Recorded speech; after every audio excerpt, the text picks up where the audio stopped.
Good evening. A very warm welcome to our guests on YouTube and to our guests here at the Catholic Academy of Berlin.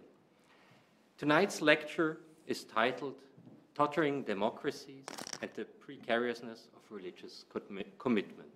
It is my joy and privilege that Menachem Lorberbaum from Tel Aviv University, Monika Wohlrab-Sahr from the University of Leipzig, and Nitzan Lebovic from Lehigh University are guiding us in charting a theopolitical territory that is rarely addressed as the topic of a Christian-Jewish conversation. Our public panel debate tonight is part of a 2-day workshop dedicated to Menachem's most recent book on Thinking God, 4 essays in Jewish theology. It is forthcoming from the University of Chicago Press later this year. That we have the opportunity of starting such conversations is due most notably to the newly founded Berlin Center for Intellectual Diaspora. This initiative is dedicated to vitalizing the Christian-Jewish dialogue by addressing the fundamental religious transformations that we witness today. Our vision is to bridge contemporary debates in Israel, Europe, and the United States on the controversial entwinements of religion, culture, and politics. We aspire to foster an intellectual exchange between Jewish and Christian traditions and positions, triangulated also to include Islamic and non-Western approaches in order to explore their respective impulses for contemporary political thought. As Menachem explains in the introduction to his book, thinking about religion and politics takes place in face of a crisis in Western democracies. As a prominent German scholar noted, the role of religion and church institutions for securing the pre-state conditions of democracy is gaining new significance in such a constellation, maybe. However, I'd like to note that it is important to remember that religions can, but do not necessarily have to contribute to the safeguarding of democracy. It is not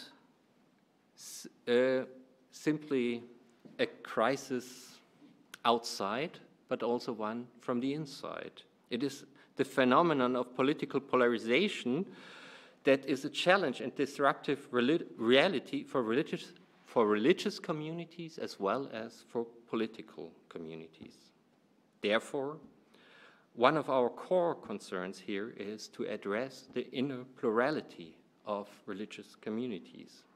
We think that such conflicts compose shared challenges for Jews and Catholics alike. They are not rooted simply in a lack of religious knowledge or understanding, but rather in antagonistic claims about the rightful interpretation of one's own religious tradition. Such conflicts do not reveal only the unavoidable political dimension of religious matters, but also the limits of interreligious dialogue, for example. Reflecting about that should be an integral and important part of having interreligious conversations. So that we have this lovely group that for those conversations of 2 days, foremost I need to thank my partner in organizing this conference, Nitzan Lebovic. Nitzan is professor of history at the Berman Center for Jewish Studies at Lehigh University in Philadelphia. His books deal with topics like the philosophy of life and death, Ludwig Klages and the rise of a Nazi biopolitics, or Zionism and melancholy, the short life of Israel Tzarchi. Most inspiring for myself is especially his work together with Daniel Weidner on the prophetic politics as alternative political theology. Of course, political theology is mostly narrowed down to the name of Carl Schmitt, whereas in fact there is an enormous horizon of political theologians, and I think it's worth to explore them. I'm grateful that he acts as the chair for tonight's conversation, guiding us through the evening and enriching the debate with his intimate knowledge on the plurality in these relations. So please give him a warm welcome. Nitzan, the floor is yours.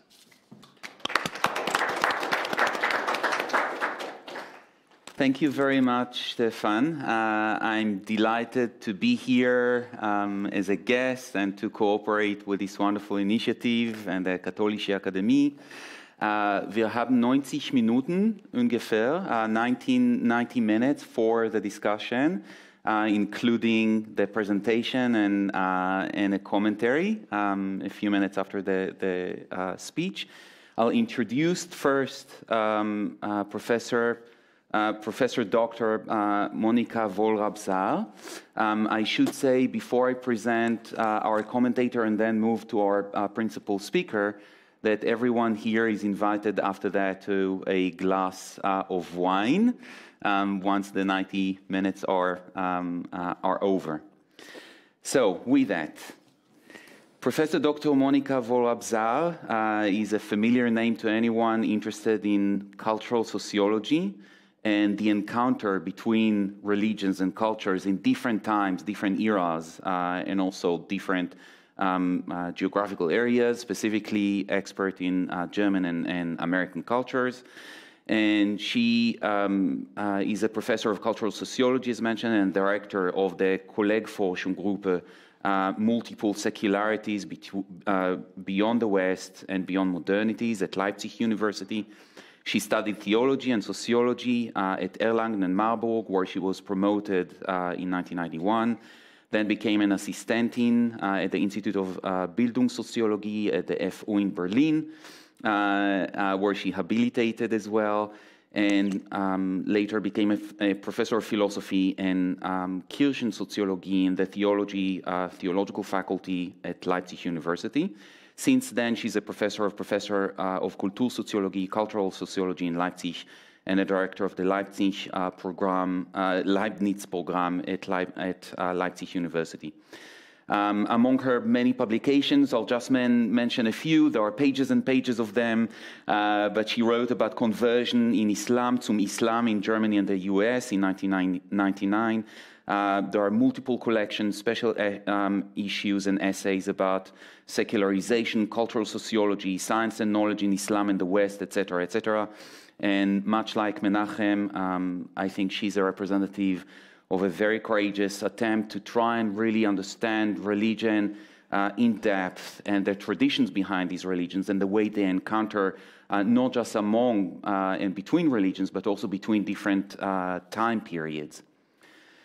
Our main speaker, and the reason we are here, is Professor Menachem Lorberbaum, and the one who I personally, and I guess many people here, owe a great debt to. In the public sphere, Menachem is known as the chair, has been the chair for many years of the Department of the Jewish Philosophy and Talmud at Tel Aviv University. Menachem completed his PhD in 1993 under Avi Ravitsky and Michael Walzer. After graduating from two best-known yeshivas and studying after David Hartman, he is the founder of many forums and editorial boards, even one of the founders of a synagogue, which I didn't know. That is only when I investigated your biography in order to present you, the Mosheva Germanit, the German colony in Jerusalem. And I think it is impossible to mention Menachem, talk about Menachem, without thinking about a few foundational elements in his work, which have to do always, I think, with one is, of course, the Jewish tradition and the notion of time and makom and space, generally speaking, but it's not really space. Makom, as we know, is a charged political theological concept in Hebrew. And someone who deeply thinks about, deeply wonders and considers, reflects about the position of Hebraic life in this time and space, from a position of humility, we may say, and wonder and humility that have shaped his whole academic career. And I think opened his thought not just to academic concepts, but also to poetic understanding of those places. And many thinkers. He is the follower of many great thinkers, not just from his own life, but from previous traditions and previous lives or previous eras, such as, of course, Maimonides and Shlomo Ibn Gvirol, Yehuda Halevi, Saadia Gaon, who are thinkers that Menachem is seeing as those in charge of the theological turn of the late Middle Ages. I have myself a whole shelf of Menachem's publications, many of them in handwriting. I always show my students the way I write marginalia on my books, and Menachem's books are filled with those marginalia. And I do that because I think we need to think, or when we think, and that's one thing Menachem taught me, when we think with someone, we benefit more from, the encounter with them, or we encounter people via text as well as our personal encounters with them. And Menachem is again, a wonder in both respects. I will mention very briefly just the names of a few of his publications. He's responsible for the Politics and Limits of Law, which was published in Stanford 2001 and in Hebrew, then translated in 2006. We are dazzled by his beauty. Nutzachnu b'neimuto, right? Nutzachnu, I'm sorry. Yeah, it's passive. Nutzachnu b'neimuto. Et panecha avakesh. So these are a few books he published in Hebrew, Lifnei Yot HaChasidut. So he wrote about a variety of subjects that have to do with political theology and with Hasidut, as well as 3, at least I counted, books of poetry. 4, oh my God, they keep multiplying by the minute. And of course, the book that we just read now for this encounter. We cannot talk about Menachem without mentioning also his great editorial career as one of the principal editors of the Jewish Political Traditions, a book that personally, again, shaped my understanding of political traditions, the Jewish political traditions, and someone who is always oriented towards the kahal. We talked today a lot about the audience and the kahal and the engagement, and Menachem is someone who really sees, I think, his ethics, maybe we can say, as the ethics of encounter, of always engaging and involving people with his way of reflection. I'm not going to elaborate more. I think that would do for now, but we can talk more about Menachem's thought and the book and the text and what he's going to present here after the talk. Thank you. Thank you, Nitzan. Very, very kind.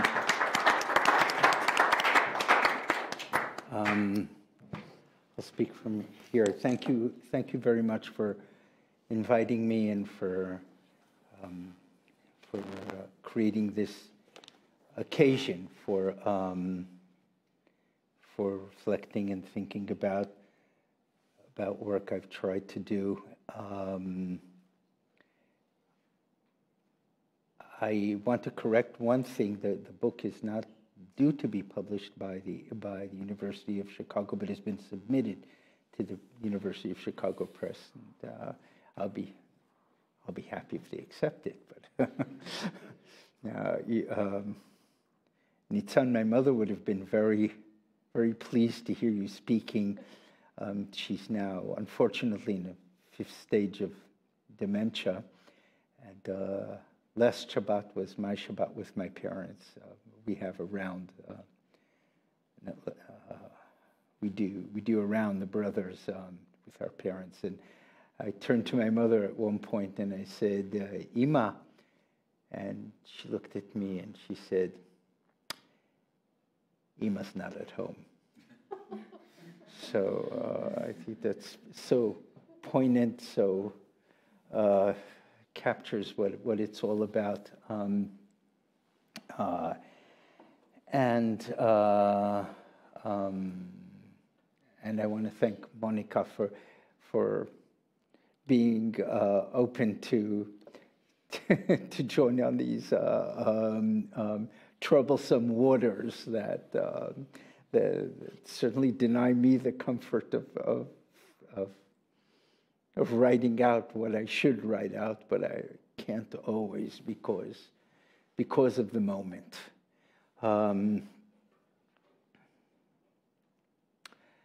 I was in a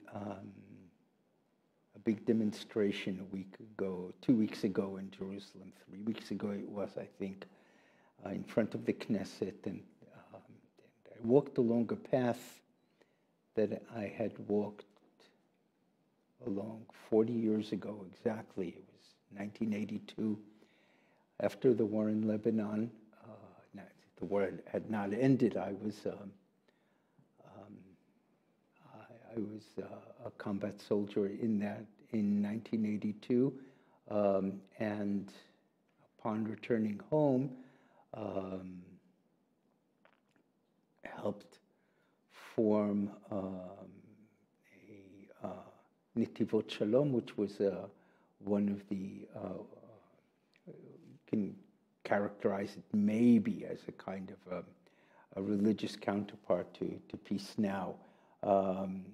And it was a strange notion of déjà vu, walking along the same streets, hearing almost the same things 40 years ago, and yet reaching a sort of closure that also has in it the possibility to hold out for a horizon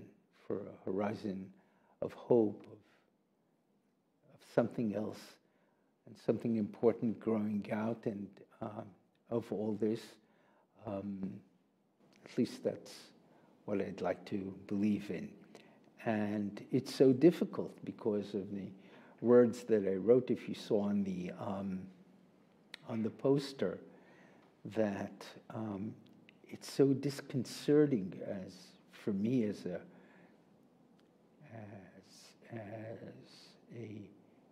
person who tries to be a religious person, tries to be conscious of standing before God, seeing the total bankruptcy of official religion in Israel today,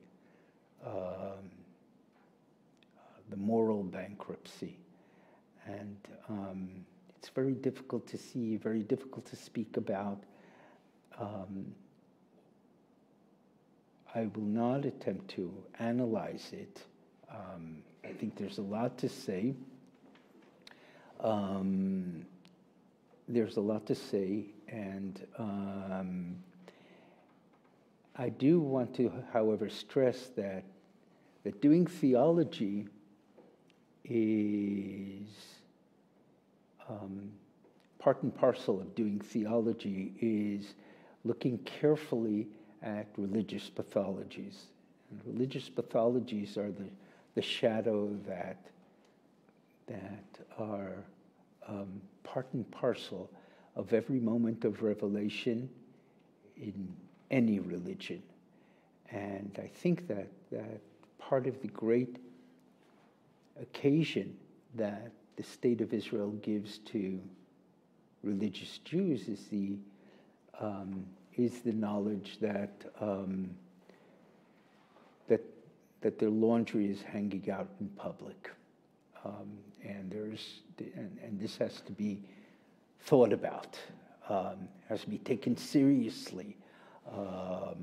So that's by way of introduction. But how do we think from there? How do we create a situation in which I think is one of the deep malaise in Jewish religious world today, not only in Israel, is the malaise in which young people are faced with a very I have to speak through here. Speak like a pilot. I don't want to take off. I want to remain here. But basically, I find that too many young people are faced with a bifurcation, an either-or of moral commitment, ethical commitment versus religious seriousness. This is a hallmark of what I take to be the failure of religious education in the Jewish world in the past generation. How do we overcome that? How do we think differently? And I want to meditate on these questions in the way that I know best, and I think that this tradition teaches us, and that's by looking and thinking about texts. And text is the wrong word. It's by looking at texts that claim to be Torah, that they have a claim on us, or are making a claim on us. How do we think through them? And I want to begin first with something that we all know, so I won't. I didn't feel that I have to screen it, and that is think about Moses encountering the suffering of his brothers, as it's described in the book of Exodus. And it leads him to do something that many of us who are activists have done at some point in their lives, even active citizens.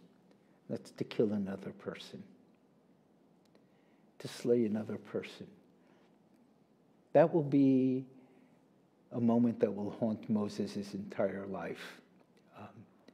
I think he saw that also as a moment of failure, because he went off to Midian, and his own sense was that he's never going to return again.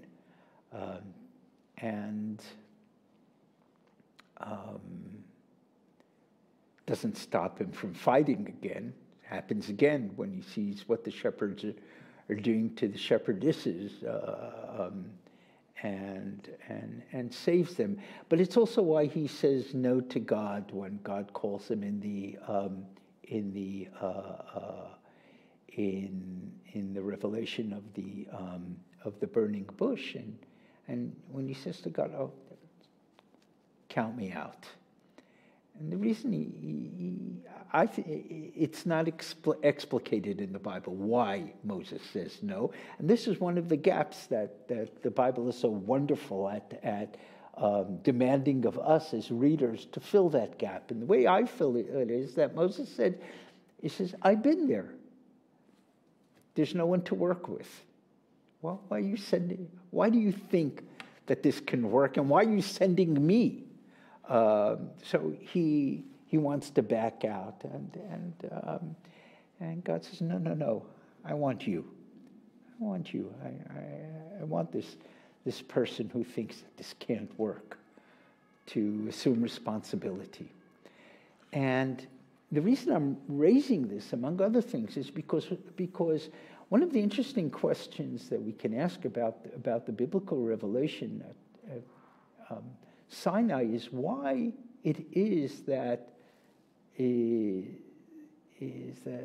what God presents to the people when they finally reach Sinai is the Decalogue, the 10 statements.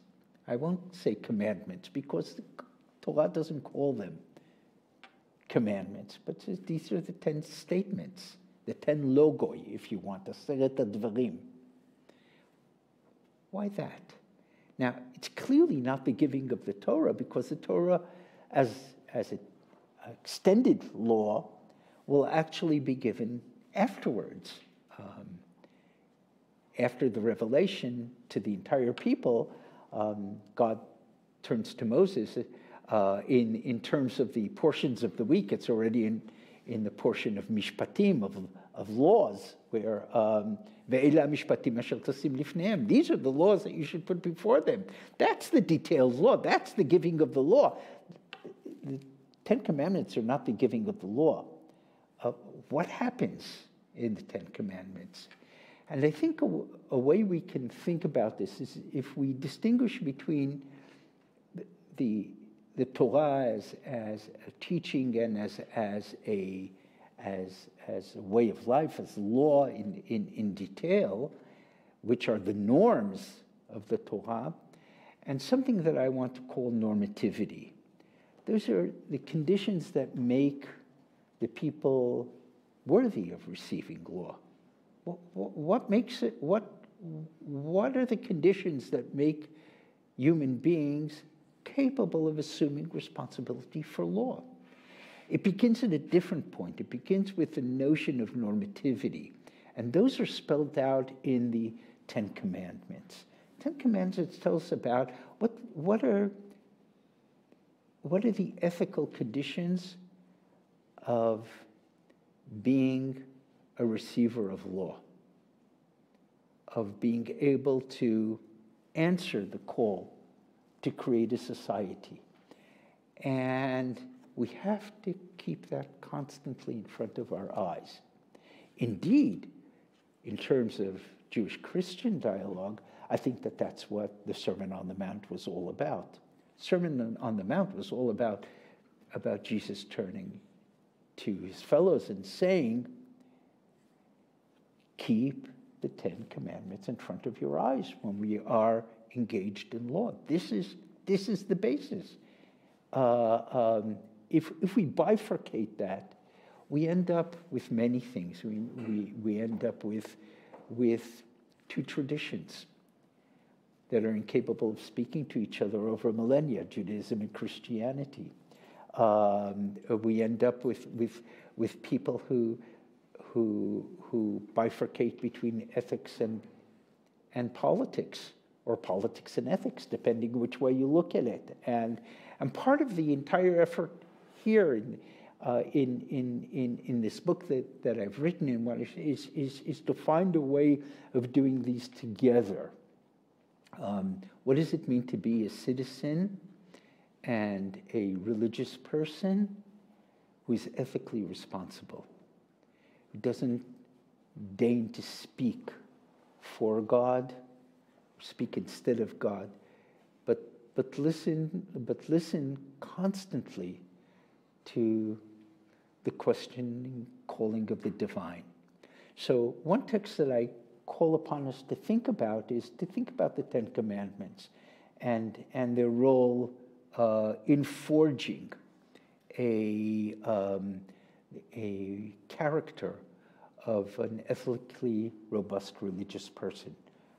What their role is, how normativity is created, and how this then spells out into a responsibility for an entire life form, an entire community, which is what I take the project of Halakha to be. So that's one point I want to make, and I think that one of the things that's happened in our society in Israel is complete loss of anchoring.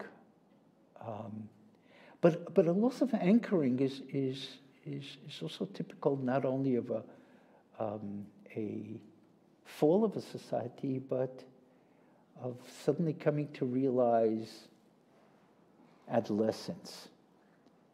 And adolescence is also the possibility of maturity, if we can weather it. And that's a big question for anyone who has survived adolescence and has raised children who have been adolescents. This is a big issue. So this is one thing.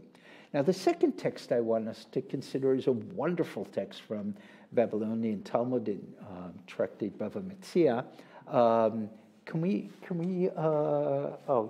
have copies of that, and we'll also put it online for people. Can I have one too, please? Thank you. Okay. I think that this is my translation because I photocopied it from Politics and the Limits of Law, and I think I translated this from Hebrew to English for my book. I hope. Okay. The speaker here is Rabbi Yochanan. Rabbi Yochanan, who is a 3rd, 4th century post-Mishnaic scholar in Jewish Palestine, and is the head of the yeshiva in Tiberias, and our dear colleague and friend, Professor Amnon Laskokotskin, who's here now, has just written in this past year a wonderful, published almost half a year ago, a wonderful, wonderful work on the Galilee and its resonance. And here you see one of the main spokespersons of the Galilee, which is Rabbi Yochanan, major figure of the Palestinian Talmud, of the Talmud Yerushalmi, speaking. This is actually quoted in the Babylonian Talmud. Rabbi Yochanan said, Amar Rabbi Yochanan, Lo charva Yerushalayim, I'll say it in Hebrew first, Ela mipnei shedanu ba din Torah. Jerusalem was destroyed only because the courts ruled according to Torah law. This is a surprising statement. It's a very powerful one, especially when it's articulated by a person who's spent his lifetime trying to understand Torah law. This is what he does, what he did for a life and for a living, and for and what he's remembered for. What can this possibly mean? What does he have in mind? So the Talmud, the narrator of the Talmud, the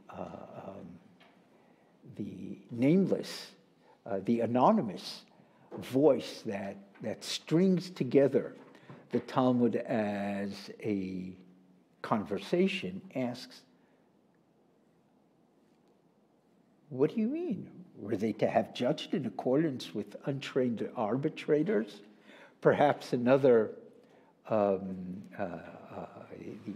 question is asked in Aramaic, Vilidaini dinia damguzita, which could also perhaps maybe say, well, what do you want them to do? To rule according to the rule of brigands? Is that what you're expecting? And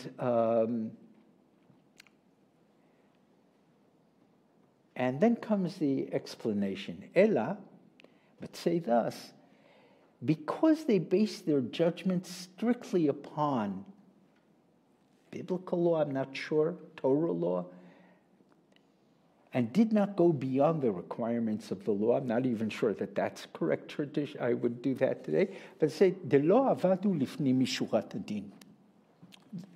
Lifni mishurat adin means within or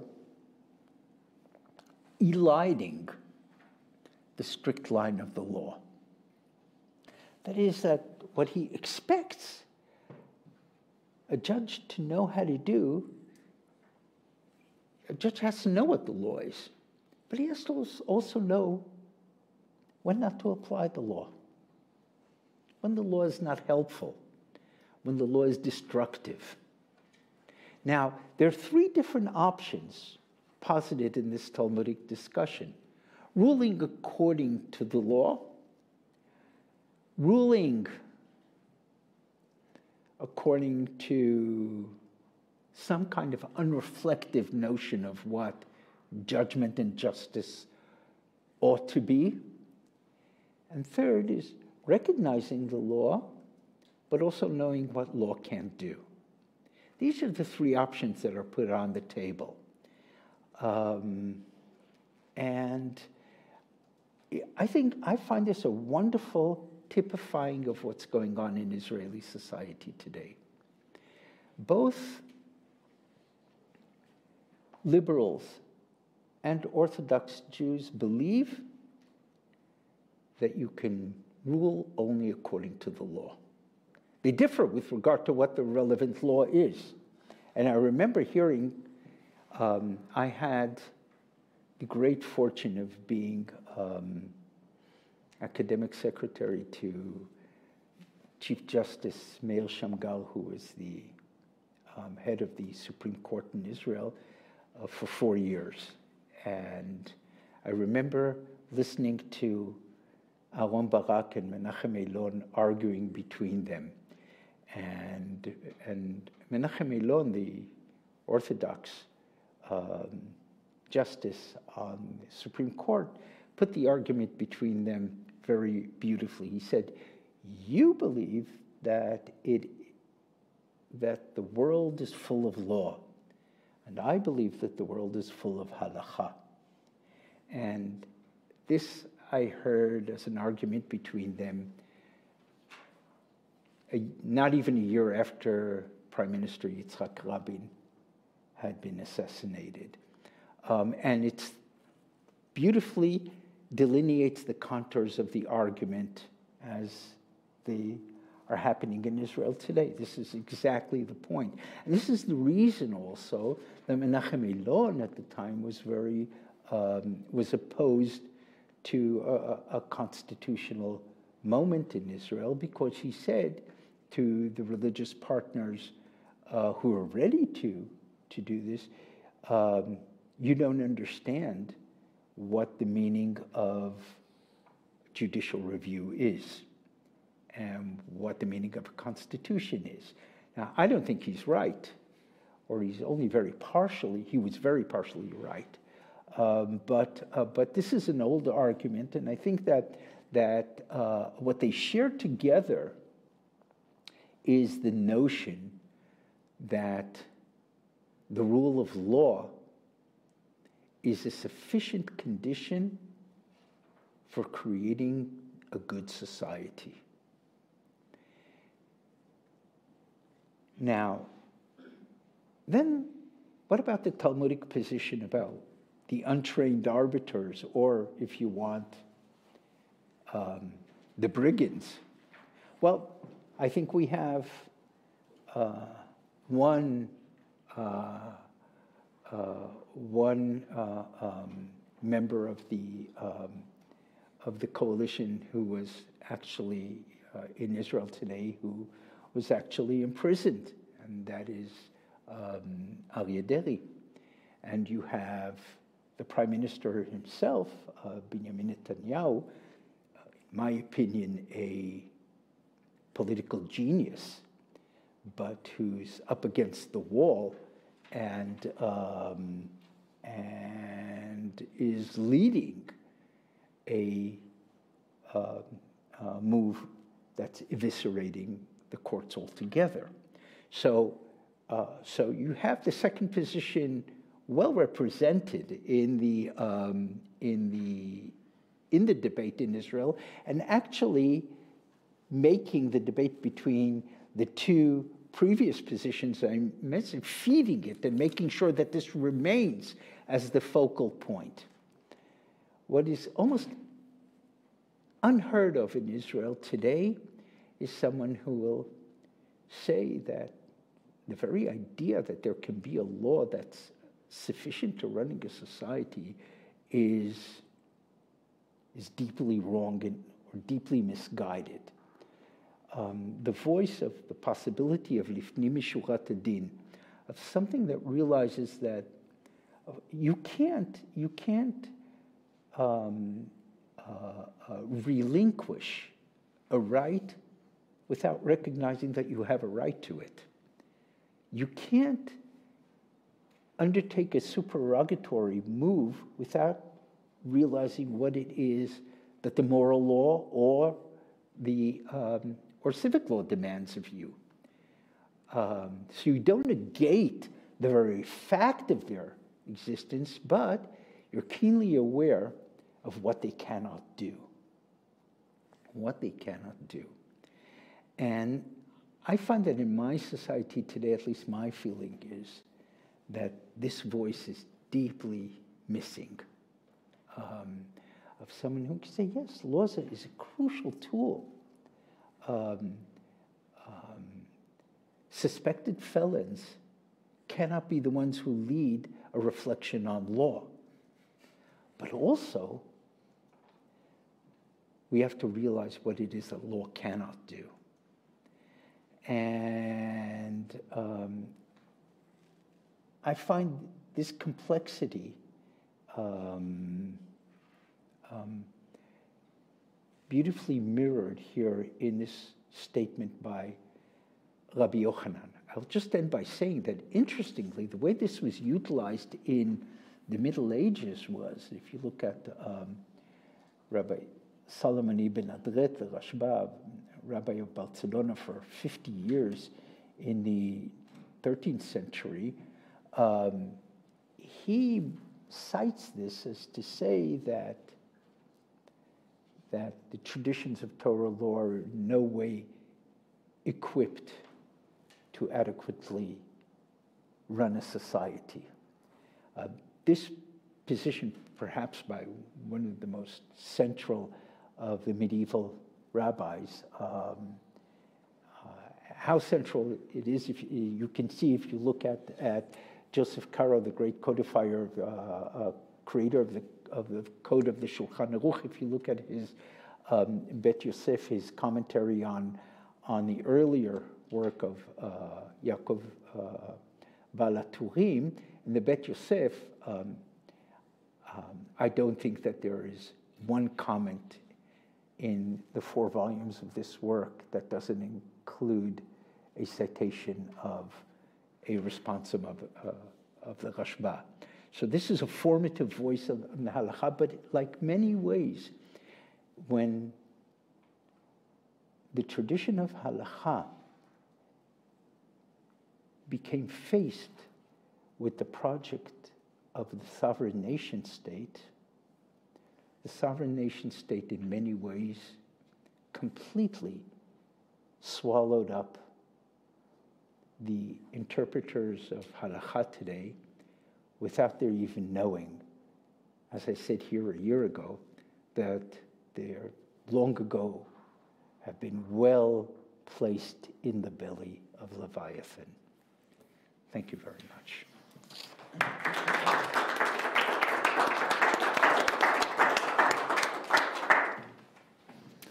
Monika, please. Okay, let me start with a disclaimer. I heard the lecture right now, as all of you did, and I'm not coming from philosophy, and my theology background is a long time ago.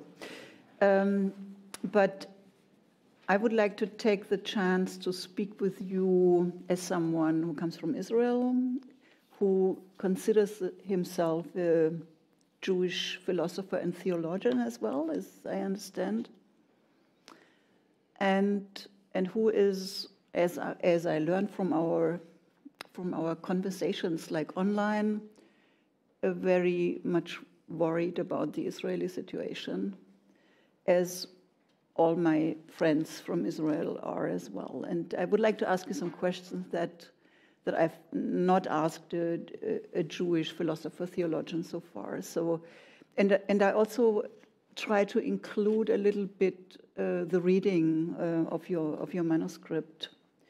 What I found very, very impressive, and I try to bridge this then to a question with regard to what you said right now. What I found very impressive is how you described the Jewish history, or the history of Jews, as a movement from time to place, as a movement from coming from an exilic theology, from the exile, or the tension between the exile and the redemption, and then moving into a territory, the State of Israel, through Zionism. And we all know the history, and speaking as a German, of course, I know that how much I'm part of that history through being a German. But I would like to ask you how you would locate your own position as someone who is trying to come up with a critical perspective based on Jewish theology, going back to the scripture, going back to the rabbinic tradition, and going back to the Kabbalah and to other Jewish traditions, being faced what you now also described as the present situation in Israel, where this the place is sort of seemed to have won over the time perspective, where the theology that is now present also in the religion now so much present in this right-wing government is so much like is so dominating, and where the holiness of the land and the attempt to make politics like religious politics is so dominant. How do you find a place for your own position to criticize this kind of politics, which itself understands itself so much as a religiously loaded politics? So how does this go together? And I've been reading Haaretz like for the last 4 years or so regularly, and in recent times you find voices there where intellectuals would say, I put my Judaism in the closet. I'm not going to celebrate Jewish holidays anymore because the politics has taken hostage of Judaism. So how do you position yourself in that like spectrum, and what are the chances of like bringing in a normativity, as you said, that is grounded in Judaism and in Jewish theology, if you're sort of if you have all around yourself, I mean, all these other positions that are so much like so much referring to the place instead of the time. That is maybe I just leave it by that, and then we get into an exchange. Well, thank you so much, Monika, for asking. Is it okay if I answer? Thank you so much. This is, first of all, I don't have any magical answers. Oh, sure.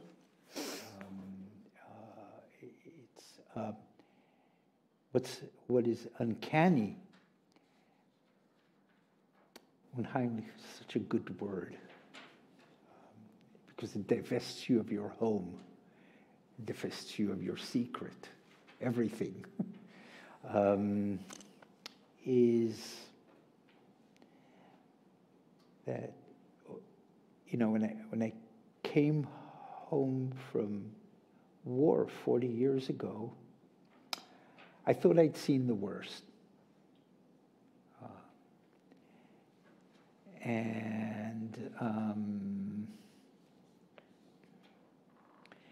And I think that every person who had who has gone to war knows that no one returns home. When I walked into my father's store when I came back from Lebanon, my father didn't recognize me.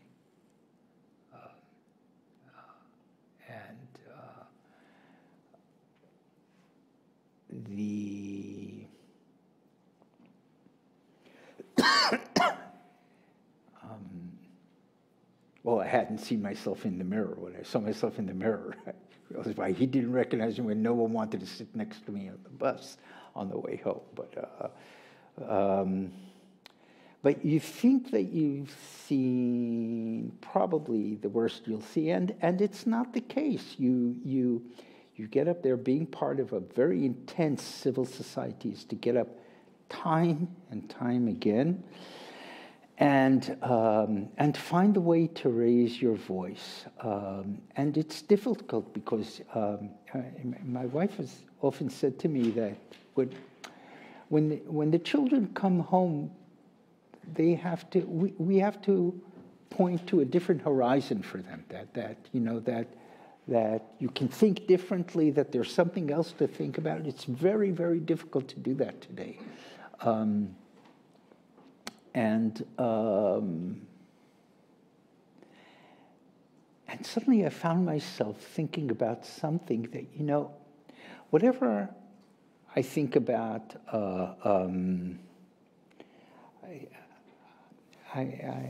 I've been for 5 years now a member of the board of the New Israel Fund. And for the past 3 years, I've been telling my fellows that when things fall apart, we're going to have to be there to pick up the pieces. There are not many people who can do that. And part of that is looking for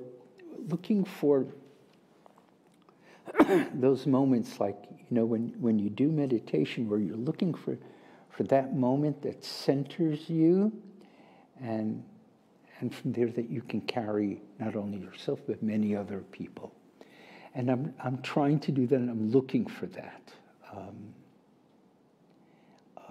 It's very, very difficult today, but one of the things that I've seen that I've never seen before is the amount of people that the public spiritedness, when I went on that very Via Dolorosa that I went on 40 years ago on the way to the Knesset, in which I was at the demonstration where Emil Grünzweig was assassinated by a hand grenade, and was actually standing next to him, and I'd left him maybe a minute beforehand. Just say who he was for the benefit of those who don't know the name. Emil Grünzweig was an activist, a student at the Hebrew University, an activist in Peace Now in 1982. September 1982, there was a demonstration against the war in Lebanon, and entering into Beirut, someone threw a grenade into the demonstration, and he was killed. A few people were wounded. He was killed, and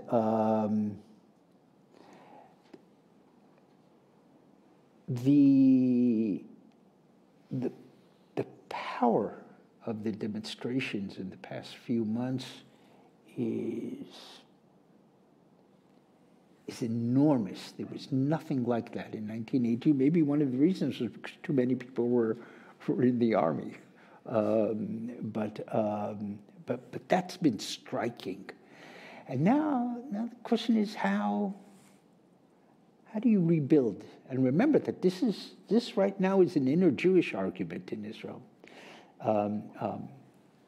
There's half the society, or a third of the inner Green Line society, is not part of the discussion, not to speak about the fact that it's the very project of Greater Israel, of Messianic Zionist religion, what used to be religious Zionism, is turned Israel into a completely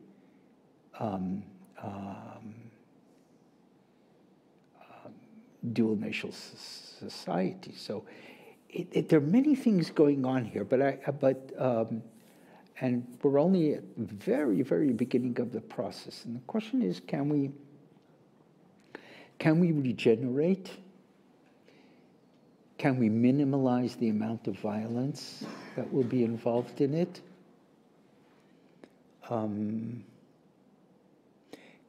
Can a different vision as to what a state could be work? Now, in this discussion, I've taken a much more Buberian position. That speaking theologically, I've made the argument that sovereignty or sovereignty or sovereign politics is not an overcoming of exile. This is an argument that's very, very difficult for religious Israelis to accept today, even those that grew up in the Orthodox, in Haredi backgrounds, where once this was highlight of the Haredi position. Now, there are reasons for this. I think I understand them, but and I think I could say more about them. But I think that this is this is the major issue. I think Buber is a good direction to go in with regard to this, but I'm not sure that I can succeed in that. I'm not sure. Do you have a short follow-up, or? I would have a follow-up, and I hope this is not a transgression. But was I clear? Yeah, it was. Yeah. I would like to ask you if there is not a fundamental paradox or in the definition of the state as a Jewish state, which on the one hand was of course we all know, it was a refuge for the Jews and for the persecuted Jews in the world. And so it had good reasons, and also there were reasons not to do it in Uganda, but to do it in Israel. And on the other hand, it's like every state in the world that would base itself on a certain religion, it implies an exclusion. And is there the possibility of a Jewish state that considers itself a Jewish state, which at the same time is more inclusive, which would include the parts that are now not in the streets? Well, I would argue that there cannot be such a thing as a Jewish state. Mm-hmm. It could be a state of Jews where, and in this respect, I think Jews, like Palestinians, like any other people, have a place to claim of some kind of way of harboring their cultural continuity. And the reason I mentioned Buber is because I think if you take seriously the priestly tradition and the prophetic tradition, then it's precisely recognizing the holiness of the land means that you have no claim upon it. Mm-hmm. It's the exact opposite of that. That is it's not the only voice in the tradition. It's a completely authentic voice. Mm-hmm. Here I want to tell you a story that when I wrote Politics and the Limits of Law, when it was translated into Hebrew, there was an evening in Tel Aviv for the book. And one of the speakers, prominent head of a religious Zionist yeshiva today, I'll leave his name unmentioned, a good friend from the past. And he said at the end of the discussion, I know all the voices that Menachem is mentioning, and I choose not to use them. When he said that, after he said that, I got up and I said to the audience, there were almost 120 people there, when you hear the rabbi speaking, I have now done my civic duty to you, because what I wanted to show you is that there are alternatives, and he chooses not to choose them. Now, when you make a choice where one possibility is a more moral one, then you've made a serious choice. But I think that part of my role as a public intellectual is to make that possible, is to allow that to surface in a way that he can't deny his choice. This is not God speaking. This is my interpretation of, to the best of my understanding of what. That's fine. You can say it to the best of my understanding, but there's a great moral price to it. There are other alternatives that are morally better. Now, I would argue that when there is such a case, it is incumbent upon you to assume the moral position. That's what I would argue. But that's why this has become an impossibility in the Orthodox ideology is a crucial question. I have what to say about that, but I'll leave that if we go that way. I wanted to follow up on that quickly, and then we can gather some questions around. But going back to the demonstrations now, you talk about the power of that.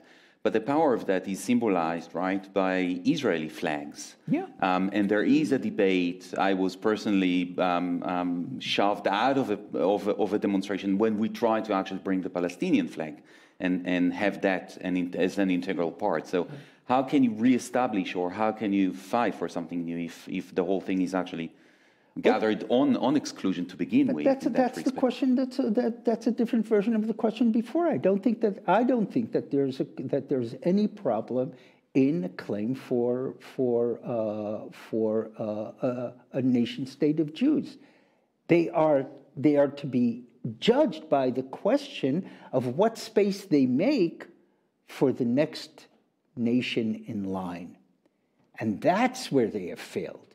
They have failed in creating space. We have failed in creating space. We have failed in occupation. And both of these have created a condition where the trade-off of sovereign politics is the loss of soul, is the loss of the neshama. That's my concern as a theologian. Now, and that I think is the crucial point. Thank you, Menachem. Wir haben noch 25 Minuten, to 25 minutes plus minus for Q&A. It's a Sachzeit, as they would say in Yiddish. For the sake of our audience, if you want to ask the question in German, of course, feel free to do so. Do you want to... Do you have any? I think he has a... Yeah, I'm absolutely happy for you to stand here. I do, of course I do. Thank you. This is weird. I didn't expect to come up here. I just actually a comment to your intervention. I don't know if Israel is any different than any. I mean, it's accelerated. I mean, the fact that we've had so many elections in the last 4 years, I think, have accelerated us and brought us 20 years ahead of what's happening in other countries. And we see that in Poland and Hungary. So religion is obviously on the table everywhere. Israel is a nuclear power. Israel, gets international financial aid from different countries. So it's an international problem and not necessarily only a nationalist problem. But I don't see it as such an... So it's... Yeah, maybe I'm trying to be provocative, but I do think that there is I think Friedman was also writing about it, that Israel is just, it gives us a sign of what's coming, for the rest of the world. And I think he's got a point. And to Menachem, I'd like to add that, I mean, if we contextualize all of this, and if we are talking about a post-Holocaust, post-colonial, post-Enlightenment, what have you, society in the Middle East, maybe that explains it. So maybe religious Zionism is just the kind of peak of post-Holocaust reaction in a completely different makom, so in a completely different place. So the fact that there was no friction, so what we see in the US more with the racial and identity crisis that the society is going through is not something that we see here because the Jews were just gone. Right? Like, so after the Holocaust, there was no social friction here. It has been moved. It has been extended to another makom with another, religious context. But I think that's the only sane way that I try to explain what's happening in Israel right now is by just saying, this is just a post-Holocaust moment gone mad. So just gone wild. And maybe that's going back to my intervention, I mean, to my intervention, to your intervention, maybe that's what could explain the religiosity of it all. So, and the fact that what we see is a phenomena, an international, a universal phenomena. It's not just in Israel. It's not just Jewish religion with the flag. And I actually, so in Berlin at the demonstrations, they've also asked kindly, so to the people with Palestinian flags, they've asked them kindly, and a gay flag, what have you, they were really kind and said, we just try to, and I think that's a political concession. I think it's fair enough to say, we are trying to make a statement here. It's not legitimate from a moral perspective, whereas, everybody should unite. But I think that if you want to make a political statement, this is the price that this revolutionary moment just needs. So, yeah, anyway, that was... Thank you.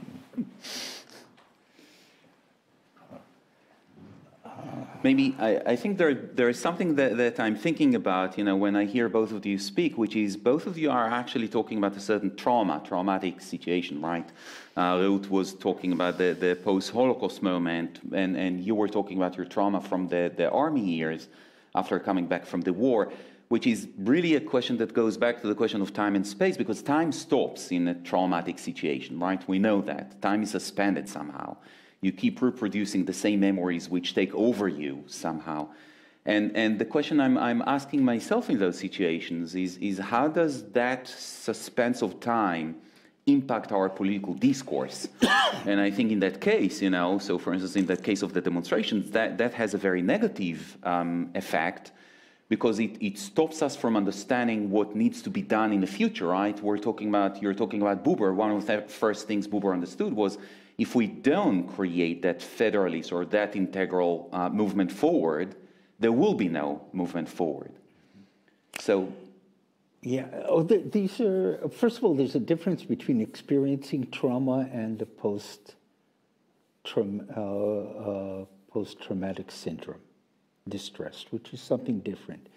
The post-traumatic syndrome distress is indeed one of the returning picture constantly. And I think that both Jewish and Palestinian societies in Israel are rife with this, and it's a serious problem.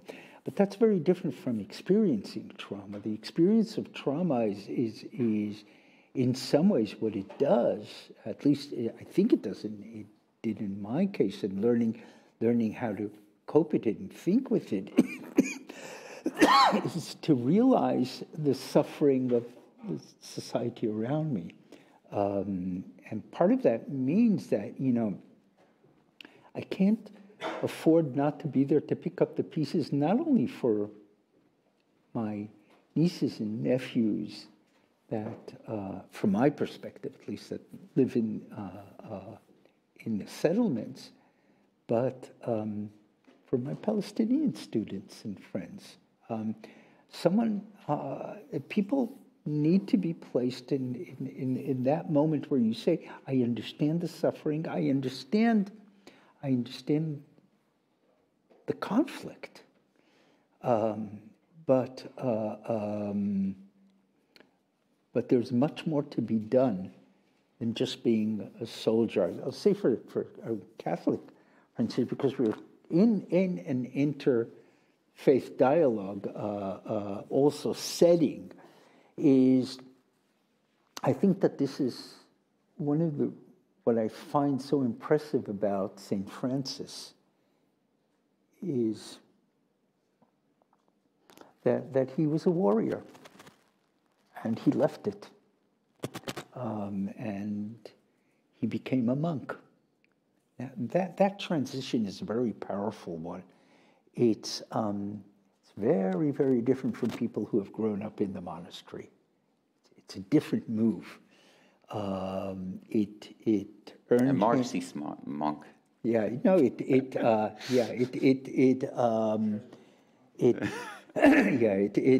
you know, at the beginning, it certainly earned him the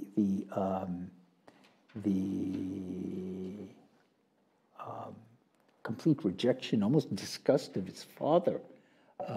Could not believe that his son was doing this, that is, turning to the church. But and I wouldn't say that it's not the mendicant moment that I'm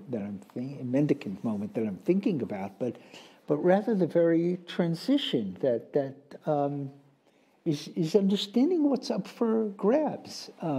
We can't engage in healing in a situation of nation states without understanding what's up for grabs for these people, and how do we work from there? Again, I said I don't think I have any brilliant answers. What I do think is that it needs a lot of work all the time, and not to get mixed up. Don't get mixed up about your commitments. Understand what your commitment is. What does it mean to work with someone who you completely disagree with, and to care about someone you disagree with? It's very, very difficult. It's very difficult, especially in such hours of crisis. And know when it is that not to engage, to stand back. Let some of it peter out before you engage again. Very, very difficult. Michael.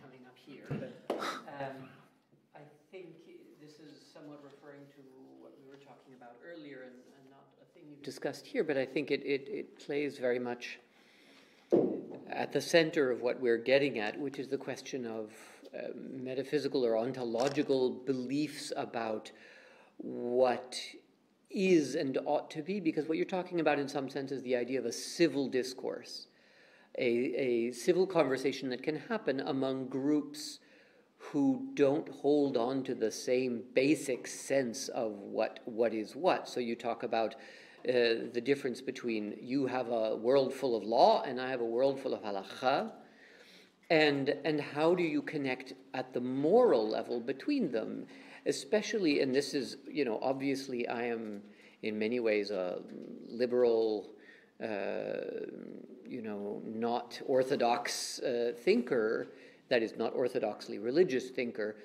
but the ways in which those folks on, let's call it the left, can talk about humanity and trying to make morality into law and say this is what counts as morality, you have to agree with this, and that each side has its orthodoxies that make this kind of middle space of humanity which is neither held in control by one group or by the other group, that neither one says they have a monopoly on what counts as humanity itself, that allows for a space of moral discourse. And I think this is the most difficult part, and I think you're to be applauded in standing in a way between these two in trying to speak as both of them at once. But you're also, you know, I think as you're talking about it and as you're talking about your own history, a witness to the deep difficulties of that. Yeah, I can say that. I had the you know, after when the coalition discussions were, negotiations were going on, that I was asked by a certain group of members of the coalition to come and to speak to them about how to think about where we're going. Now, they know exactly what my positions are, but the reason that they called me is because I can explain to them that we have to be able to diagnose the challenges of our complex society and to understand that the different, let's call them ideological or partisan positions we assume is because we think that they are the best solution that we can give to this. But we have to be able to, first of all, to understand what our challenges are. And I think that in my major critique about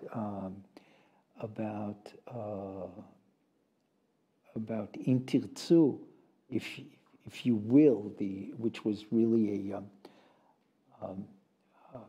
sort of non-official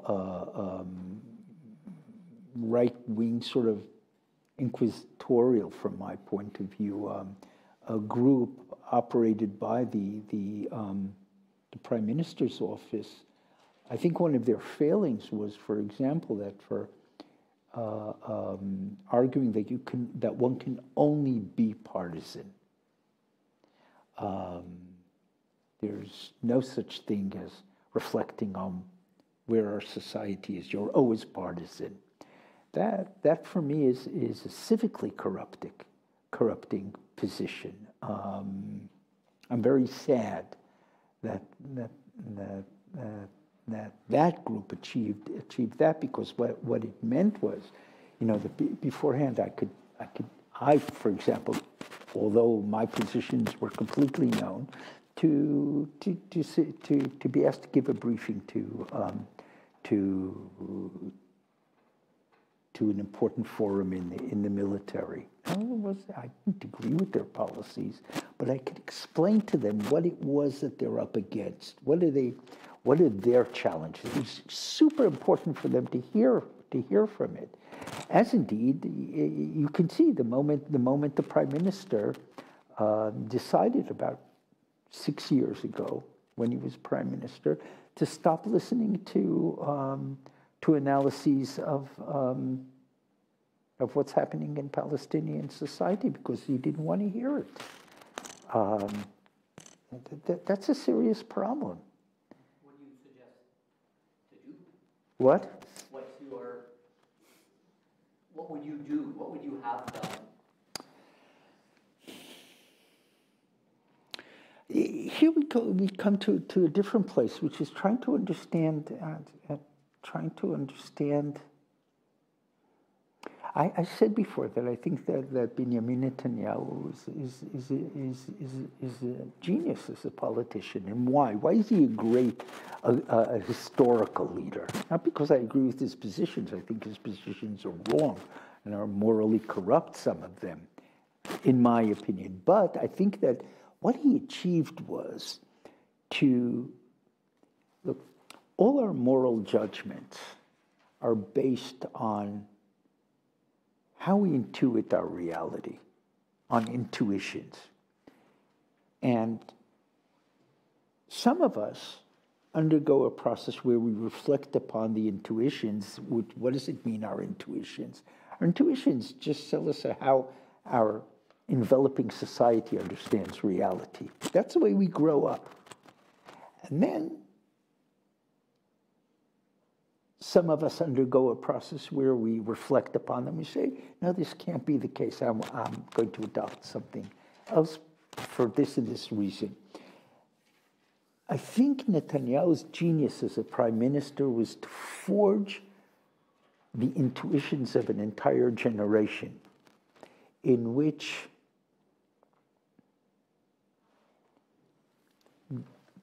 Jewish right-wing politics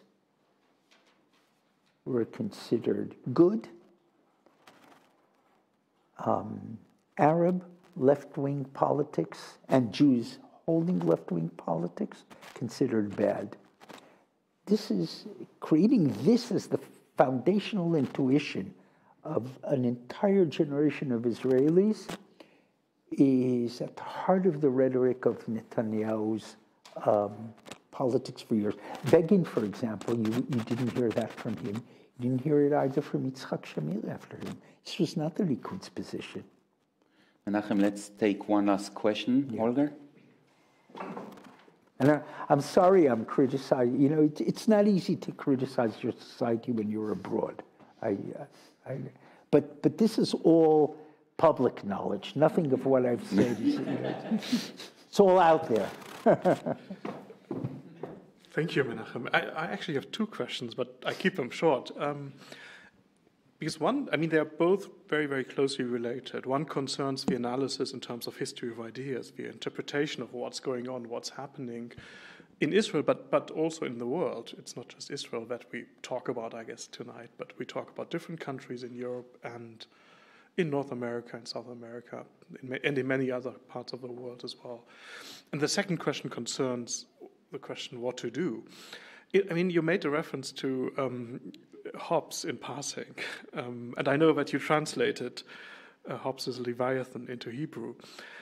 And I wonder if this is not a key to what's happening now, that to a certain extent, so we have this long history from the Leviathan that is very ambiguous, because in a certain way you can read it as one important beginning of liberal modern political philosophy via Locke, Montesquieu, and so on and so forth, or, of course, as a totalitarian philosophy leading to the right-wing and left-wing totalitarian regimes in the 20th century and today.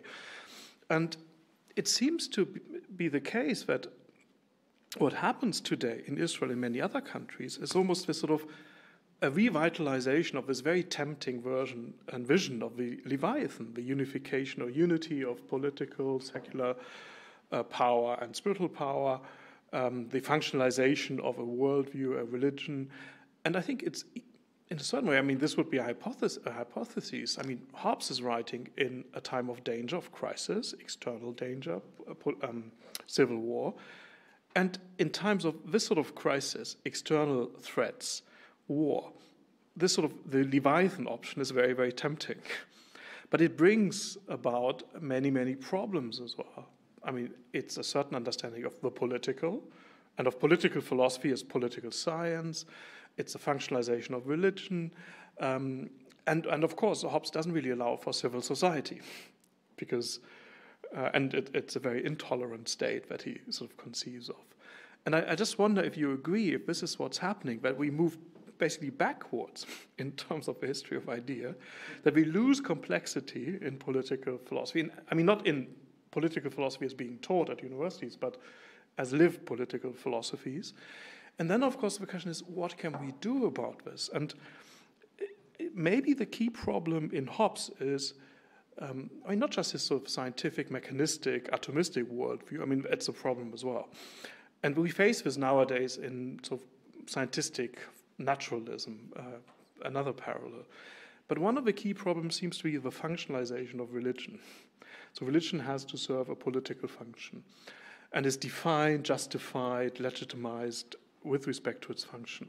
So maybe what is most important nowadays is to defunctionalize religion, to say, well, we can't use religion to make certain claims, to establish a nation, to reach political goals. And then, of course, the question is, what can we do? And I mean, this is an incredibly difficult question, but I sometimes wonder if we've realized sometimes, let's say in the Christian ecumenical dialogue, the key distinction is no longer necessarily between Protestants and Catholics and Anglicans. It's very often a distinction in between those different strands, confessions of Christianity. You could say in the Christian-Jewish dialogue, we've encountered a very similar development, that very often more important is a distinction in between. Yeah, so, and maybe we need a sort of a new community or a new solidarity among the non-functionalist or anti-functionalist tendencies in different religions. And maybe this could strengthen civil society as well, because we have structurally very similar problems in Hungary, in the US, and we can't simply say, oh, Trump is just a stupid man. No, I think politically he's extremely clever. It's creative cleverness. He's not well educated, I guess, as far as I can say. But there's a sort of political cleverness there. And he realizes what to do. He's a sort of deeply Hobbesian figure as well. So maybe we need a coalition of the non-functionalist or anti-functionalist. And I wonder what you would say on this. Menachem, we're running out of time early, so Rabbi Menachem, I should say. So Lifni Meshurat Adin, maybe let's answer Holger and then kind of wrap it up. Okay. What? Answer what? Answer the question. Answer the question. Okay. The questions.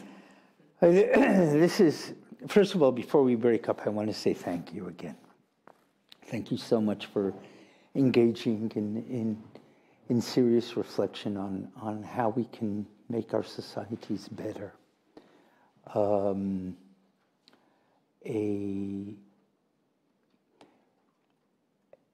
The religious Zionism is a very Rousseauian project. The turn to Hobbes, and it was not so much for functionalism, but because after the Second Intifada and the horror of the Second Intifada, I thought that Hobbes